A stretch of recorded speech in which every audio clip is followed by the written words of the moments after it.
Hey everyone, my name is Gavin, and this will just be a quick tutorial on how to make a spawn point for an enemy with no Python in the Blender game engine. And I'm just getting started. So to start off, let's have the camera deleted by right-clicking on it, hit X delete, and right-click on the lamp and X delete. And since we want to have our player shoot a projectile at an enemy, let's rename this as player. This bullet right here, or this player right here. Click on the Materials tab. Change the player's coloring to blue. And what we're going to do is go into layer 2. I'll hit Shift and C to bring the cursor back to the middle. Do spacebar and then add UV sphere. Alright, now that we have this, I'm going to rename our UV sphere as bullets, like this. And I'm going to change the coloring of our bullets to yellow, or something like that, with shadeless selected. And let's go from defaults to game logic, Blender render, Blender game. And down here on our bullets, what I'm going to do is add an always sensor. And let's add an edit object actuator, or a motion actuator, sorry. Motion, and let's do 0.7 and connect it like this. And the only time we want this enemy to do anything is if it collides with an enemy.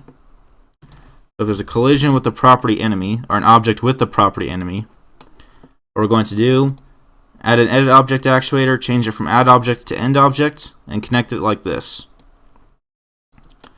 Alright, now that we have this, what we're going to do is on our bullets, let's add the property bullets. Okay? And now that we've renamed it to bullet, I'm just going to test to see if it works by hitting P, and you see it shoots out like this. Alright? Click on the physics tab over here. Select dynamic right here. Alright, now that we have this, go back into layer 1. And do spacebar and then add a plane.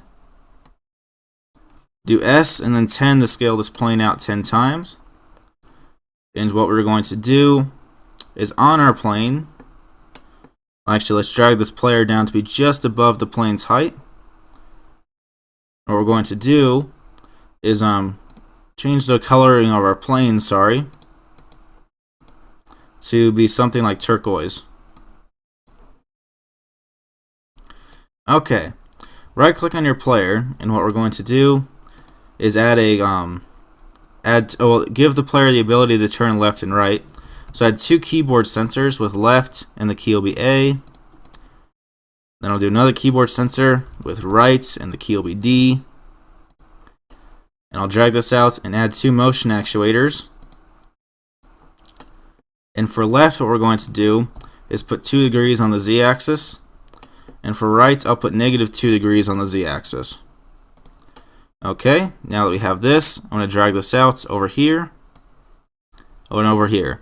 So I should be able to rotate the cube like this.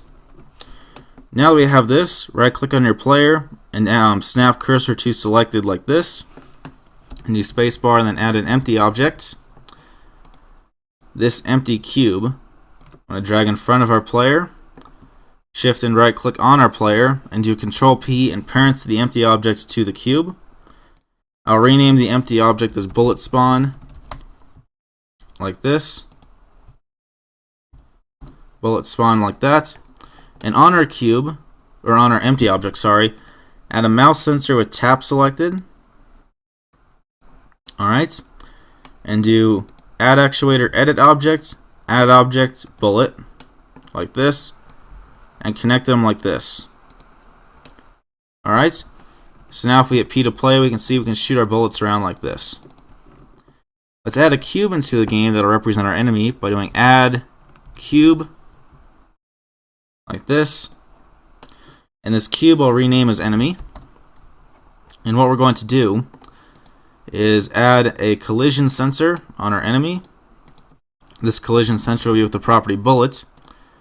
And if this occurs, what we're going to do is send a message first. This message will be enemy death. So if the bullet has collided with an enemy, or if the enemy has collided with the bullet, it'll send the message enemy death.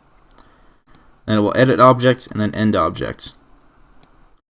Now let's make this enemy object dynamic over here. So dynamic. So if we hit P, we can see if I shoot it, the bullet will delete. Okay. I'm actually going to go back into layer 2 and right click on this. Oh. Go back onto your enemy and let's add the property enemy. So because that's what the bullet needs to delete as well. So you can see once the bullet collides with enemy, it will delete. Alright, I'll actually rename this object as enemy. And let's add a new material. This new material will be red. Alright. And since it's sending the message enemy death, what we want to do is do spacebar and then add an empty object to spawn our new enemy.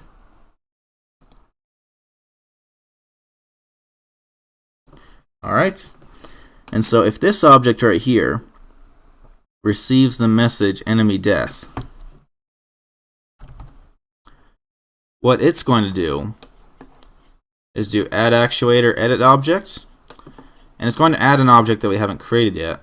What I'm going to do is right click on our enemy right here, do shift and D to create a new one, click M as in mom and hit put it in layer 2, go to layer 2, and what we're going to do right here is rename this as